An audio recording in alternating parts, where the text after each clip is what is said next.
My name is John Sikorsky, and I'm a licensed psychologist at TRIA.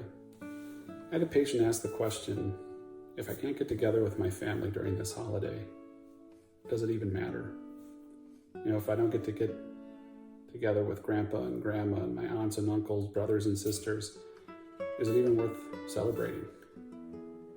How do I find fulfillment in this time when there's the pandemic? My anxiety around the pandemic has been introduced to my seasonal affective disorder or my holiday blues.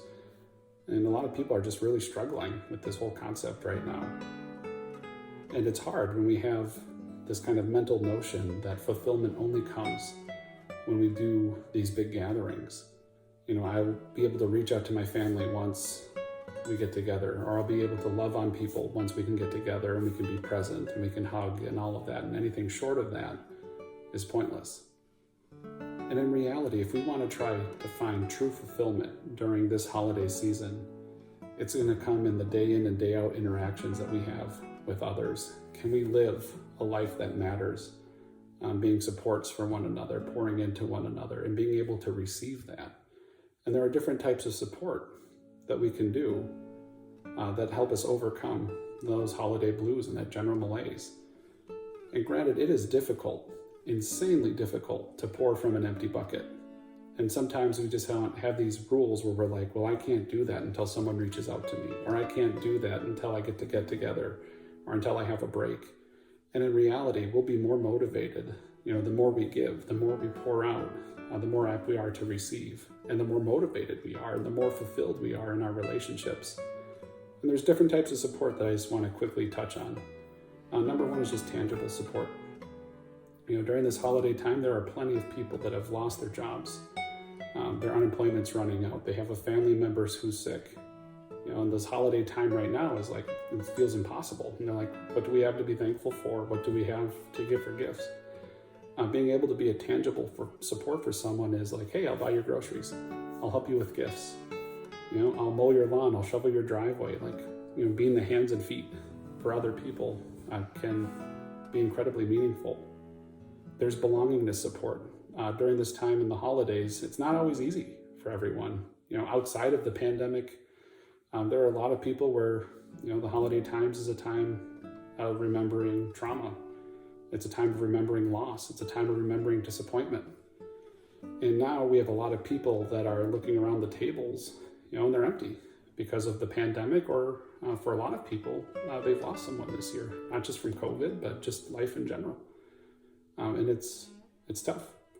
So belongingness, when we have people working distantly, working from home, and now with the holidays, they're not getting together. There are some people that are spending a lot of time just with themselves. And sometimes we can be hard company. So reaching out to others and being like, hey, you know what? I was just thinking about you the other day, and I just want to know how you're doing. I want you to know I was thinking about you. I appreciate what you're doing. I appreciate what you're contributing or bringing to the world. That can make or break somebody's career. There's affirmational support. Are we being kind to the people around us? Are we being loving to our children, our spouse, our partners? Are we being patient? We have plenty of people that are considered essential workers that have gone kind of unsung during this pandemic. We have teachers and medical staff that were heroes, in the spring, that have been kind of vilified in the fall and winter. These are people that need to know that we appreciate what they're doing, that we see that they're trying to teach 3 different learning models all at once, that we know that they're trying to provide medical care to the best of their abilities with inappropriate or sometimes non-existent PPE. People that are working delivery, being the cashiers in the grocery store, being like, hey, I really appreciate what you're doing. That type of affirmational support can really help. And there's just, again, connectedness with people. During the holidays, how do we overcome the holiday blues? It's being intentional. It's being available. It's being intentional with our time, intentional with our praise, intentional with our attempts to connect, either via Zoom or outside or whatever. I had a patient describe the holidays. They're like, it's just going to be all Zoom and gloom. They were feeling lonely. But it doesn't have to be that way. If we are kind with our words, if we are patient with this whole process during this season, the sun will rise again. The storm will end. Hopefully next year is a time that we have where we can come together.